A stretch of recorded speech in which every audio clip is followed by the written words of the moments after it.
Good morning everyone. আজিৰ ক্লাছত ঔপন্যাসিক, গল্পকাৰ, কবি, ব্যক্তিনিষ্ঠ নিবন্ধৰ লগতে সংবাদ জগতত বিশেষ খ্যাতি অৰ্জন কৰা স্বৰ্গীয় হোমেন বৰগোহাঞিদেৱৰ গীৱন প্ৰবন্ধটি আলোচনা কৰিম। এই পাঠটিত বিশ্বৰ এগৰাকী শ্ৰেষ্ঠ ঐতিহাসিকৰ কৰ্ম আৰু সাধনাৰ পৰিচয় দিয়া হৈছে।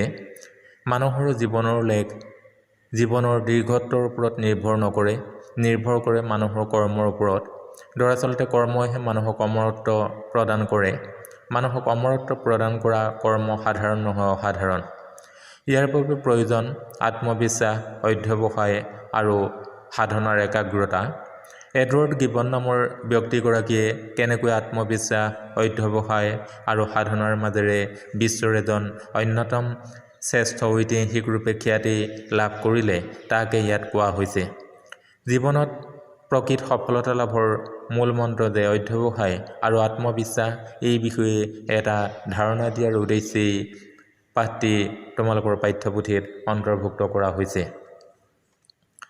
এতিয়া আহিছোঁ এডৱাৰ্ড গিবনৰ চমু পৰিচয় সম্পৰ্কে কিছু কথা ক'বলৈ।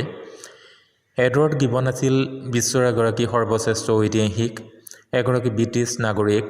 1737 চনত ইংলেণ্ডৰ পুটনি নামৰ ঠাইত তেওঁৰ জন্ম হৈছিল। তেওঁ ছাত্ৰ অৱস্থাত নিচেই সাধাৰণ বিধৰ ল'ৰা আছিল। 15 বছৰ বয়সত তেওঁ অক্সফৰ্ডৰ মেকডালেন কলেজত ভৰ্তি হয়। কিতাপ অধ্যয়নৰ প্ৰতি আগ্ৰহ থকা গিবনে কলেজত অধ্যাপকসকলৰ পৰা বিশেষ সুবিধা পোৱা নাছিল যদিও প্ৰচুৰ কিতাপ অধ্যয়ন কৰিছিল। অক্সফৰ্ডত গিবন থাকোঁতেই তেওঁ নিজৰ প্ৰটেষ্টাণ্ট ধৰ্মমত ত্যাগ কৰি ৰোমান কেথলিক ধৰ্মমতত দীক্ষিত হ'বলৈ ইচ্ছা কৰিলে। ইয়াতে অভিভাৱকসকল আতংকিত হৈ তেওঁক সেই কলেজৰ পৰা নাম কটাই আনি জোৰকৈ ছুইজাৰলেণ্ডৰ লুচান চহৰলৈ পঠিয়াই দিলে। লুচান চহৰতে তেওঁৰ যৌৱনৰ সৰ্বশ্ৰেষ্ঠ বছৰকেইটা অতিবাহিত কৰিবলগীয়া হৈছিল। তাতেই তেওঁৰ ভাৱ চিন্তাত ৰুছো, ভলটেয়াৰ আদি ব্যক্তিৰ প্ৰভাৱ বাৰুকৈ পৰিছিল। গিবনে শিক্ষা সম্পূৰ্ণ কৰি প্ৰায় 2.5 বছৰ কাল ইউৰোপ ভ্ৰমণ কৰিছিল। ইউৰোপ ভ্ৰমণত তেওঁ ৰোমত উপস্থিত হৈ তাৰ ঐতিহাসিক স্মৃতিচিহ্নবোৰ চাই ভাগৰি কেপিটেলৰ খটখটীয়া বহি ৰোম নগৰীৰ অপৰূপ সৌন্দৰ্য উপভোগ কৰিলে।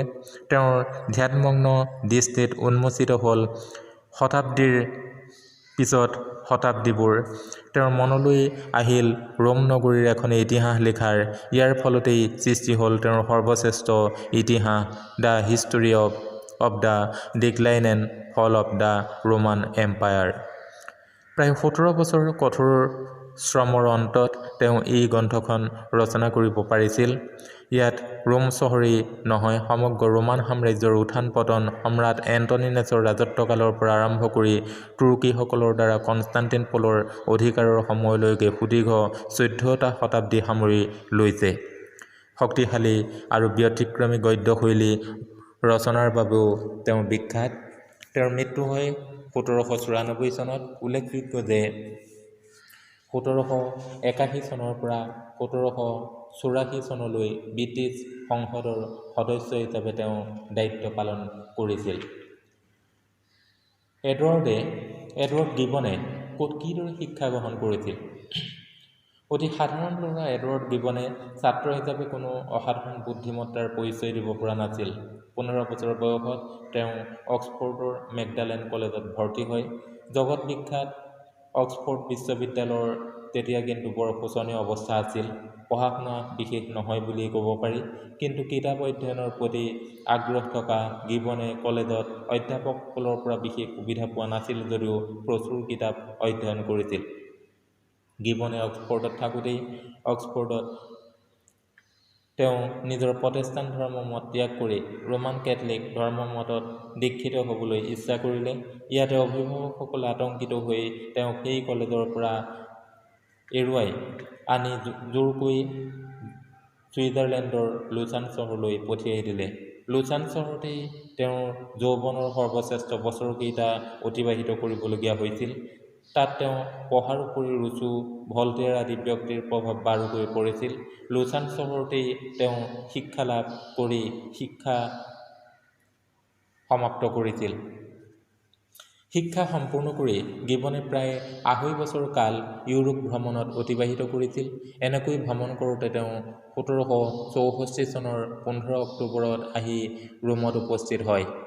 ৰোমৰ ঐতিহাসিক স্মৃতিচিহ্নবোৰ চাই চাই পথক্লান্ত গিবনে সন্ধিয়া পৰত অলপ জিৰণি ল'বৰ বাবে কেপিটেলৰ খটখটি এচটাত বহি অস্তমিত সূৰ্যৰ সোণালী পোহৰে প্লাবিত কৰা ৰোম নগৰীৰ মনোৰম দৃশ্য উপভোগ কৰিছিল। সেই দৃশ্যই তেওঁৰ মনত নানান ভাৱৰ হেন্দোলনি তুলিছিল। তেতিয়াই তেওঁ ঠিক কৰিলে যে তেওঁ ৰোম নগৰীৰ এখন ইতিহাস লিখিব। The history of the decline and ফল অৱ দ্য ৰোমান এম্পায়াৰ নামৰ তেওঁৰ বিশ্বৰ শ্ৰেষ্ঠ ইতিহাসখনি ৰচনাৰ মহাবীজ এনেদৰেই অংকুৰিত হৈছিল। এডৱাৰ্ড গিবনে ৰচনা কৰা ৰোমান সাম্ৰাজ্যৰ ইতিহাস বিষয়ক গ্ৰন্থখনৰ মূল বিষয়বস্তু সম্পৰ্কে এইখিনিত মই তোমালোকক ক'ম। বিশ্বৰ এগৰাকী সৰ্বশ্ৰেষ্ঠ ঐতিহাসিক এডৱাৰ্ড গিবনে ৰচনা কৰা ৰোমান সাম্ৰাজ্যৰ ইতিহাস বিষয়ক গ্ৰন্থ the history of the decline and ফল অৱ দ্য ৰোমান এম্পায়াৰ নামৰ গ্ৰন্থখন। তেওঁৰ কঠোৰ শ্ৰম আৰু সাধনাৰ কীৰ্তিস্তম্ভ। সুদীৰ্ঘ ১৭ বছৰ ধৰি অক্লান্ত পৰিশ্ৰম কৰি তেওঁ এই ইতিহাস গ্ৰন্থখনি লিখি শেষ কৰি উলিয়াইছিল। সমগ্ৰ ৰোমান সাম্ৰাজ্যৰ বিষয়ে ৭টা খণ্ডত সমাপ্ত এই বিপুলায়তন ইতিহাস গ্ৰন্থখনত সন্নিৱিষ্ট হ'ল। তেওঁৰ এই গ্ৰন্থই সম্ৰাট এণ্টনিনাছৰ ৰাজত্বকালৰ পৰা আৰম্ভ কৰি তুৰ্কীসকলৰ দ্বাৰা কনষ্টাণ্টিনোপলৰ অধিকাৰৰ সময়লৈকে সুদীৰ্ঘ ১৪টা শতাব্দী সামৰি লৈছে। সমগ্ৰ ৰোমান সাম্ৰাজ্যৰ অসংখ্য চৰিত্ৰ আৰু অজস্ৰ যুগান্তকাৰী ঘটনা গিবনৰ যাদুকৰী লেখনিৰ স্পৰ্শত জীৱন্ত হৈ উঠিছে। সকলো ঘটনাৰ পুংখানুপুংখ বিৱৰণ দিয়া গ্ৰন্থখনত ৰোমান সাম্ৰাজ্যৰ অৱক্ষয়ৰ সূচনা, খ্ৰীষ্টিয়ানিটিৰ উত্থান, ইছলামৰ বিজয় অভিযান, ইউৰোপত জাতীয় ৰাষ্ট্ৰ গঠনৰ আৰম্ভণি আদি পৃথিৱীৰ ইতিহাস তোলপাৰ লগোৱা অজস্ৰ যুগান্তকাৰী ঘটনা লিপিবদ্ধ হৈছে। এই ১৪টা শতাব্দীত ঘটা সকলো ঘটনাৰ পুংখানুপুংখ বিৱৰণ দিছে। ইয়াৰ পিছতো এনে বিষয়ত অনেক ইতিহাস ৰচনা কৰিছিল যদিও সেইবোৰৰ আজি অস্তিত্ব নাই। কিন্তু গিবনৰ এই সৰ্বশ্ৰেষ্ঠ ইতিহাসখনিয়ে আজি অভ্ৰভেদী গ্ৰীক মন্দিৰৰ দৰে বিৰাজ কৰি আছে। তোমালোকে গ্ৰন্থখনৰ মূল বিষয়বস্তু সম্পৰ্কে মনত ৰাখিবা। পৰীক্ষাত এই প্ৰশ্নটো তোমালোকৰ কাৰণে অতি আৱশ্যকীয়।